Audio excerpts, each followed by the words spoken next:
Hello, this is DC Hammer, and this is the DC Hammer Show. The Washington Examiner is reporting that President Trump is getting set to pick another member for the Fed, and that would be Herman Caine. So President Trump recently appointed Stephen Moore, a staunch conservative and supporter of what he calls Trumponomics, wrote a book on that topic, to the federal board last week, and now he is considering Herman Caine, conservative, who was the director of the Federal Reserve Bank of Kansas City from 1992 to 1996. So apparently that application is in the background check process, and upon completion of that background check, it appears that President Trump will make an announcement that he is nominating Herman Caine to become a member of the Board of Governors of the Federal Reserve. Once again, I believe this is a strong move by President Trump to shore up his conservative stance among the members of that board, the board on the Federal Reserve, in order to ensure that what is going to take place in the future regarding a reset of the economy, moves that have to be made in order for the United States to return either to the gold standard or some other method of having a quantifiable backing to the American dollar as we continue to move further into insolvency, and the other countries of the world are quickly moving to the gold standard, including Russia and China. And Pamela Geller is reporting through her Geller Report that yes, the Jew-hating Representative Ilhan Omar from Minnesota is working behind the scenes for the release of a top Muslim Brotherhood leader. So in the picture with Representative Ilhan Omar is Hoda Abdelmonem, who Omar says is quote-unquote a political prisoner in Egypt. So let's back up a step and walk through this. The Muslim Brotherhood is one of the chief sponsors of terrorism and has been around for decades. The Muslim Brotherhood is responsible for the beginning of Hamas. The Muslim Brotherhood was installed in Egypt by Barack Hussein Obama and Hillary Clinton when they took out Muammar Gaddafi. But the people in Egypt quickly rose throughout the Muslim Brotherhood and replaced it with leadership that's more in line with the thinking of the Egyptian people. So by Ilhan Omar stating in a tweet, talking about Hoda Abdelmonem as a political prisoner, just underscores the disconnect and her continued stream of lies before the American people. Remember that if truth tellers like Jordan Schachtel, who investigated this and then reported out the truth about what is going on, if it isn't for us, you're not going to hear the truth from the likes of Ilhan Omar. So I would pray that President Trump will see through this move and not intercede in behalf of this member of a terrorist Islamic group.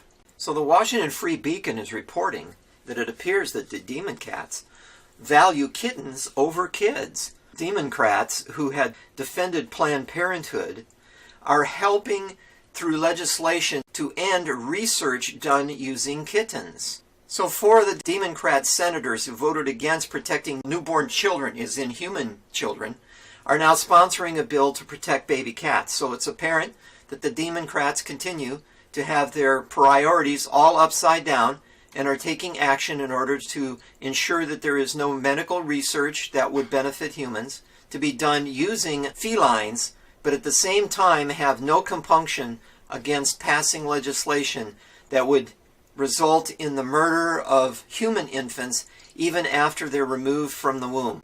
So the use of animals in research that leads to the development of medical breakthroughs that benefit humans is controversial, I understand that.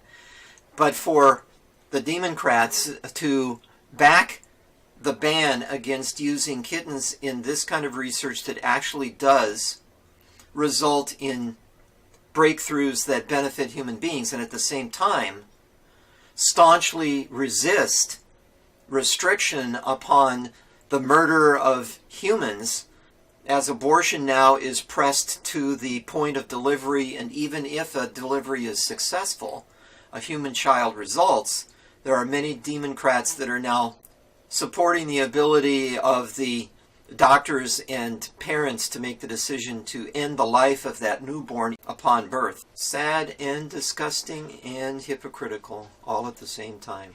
So I have been wondering lately just where in the world is Julian Assange and what is his status. According to One American News Network, that Julian Assange is being still held in the Ecuadorian embassy in London in prison-like conditions as he continues to face charges from the government of the United States.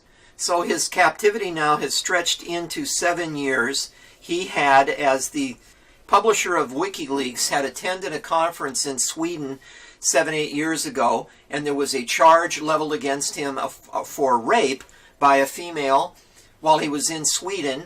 Assange denied any validity to that charge, fled Sweden, went to London, entered the Ecuadorian embassy, applied and received asylum, and has been there ever since. Since he was given asylum in the Ecuadorian embassy in London, the woman that had made the charges against Julian Assange came forward and said that those charges were false, that he had not done what she had previously said that he did, so those charges were dropped.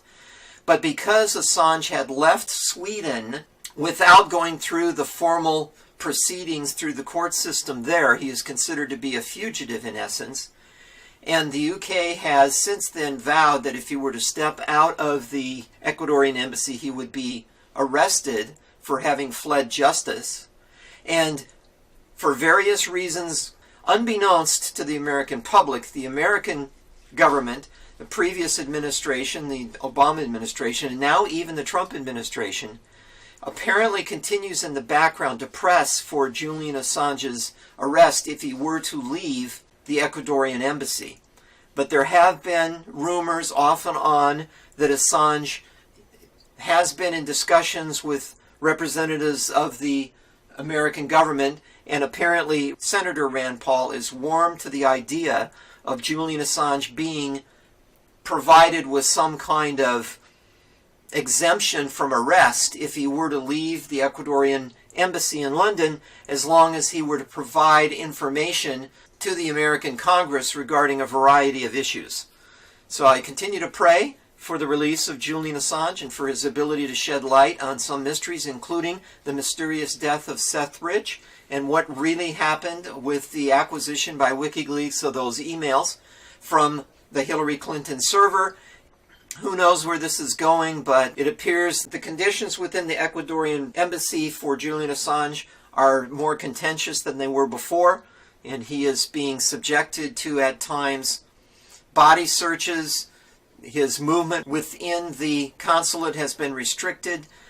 The conditions for visitors to Assange are becoming more strict, and it is not a good situation, so pray for Julian Assange and for his release. Thank you for watching and listening, and God bless. And now the DC Hammer Show is available as an audio podcast.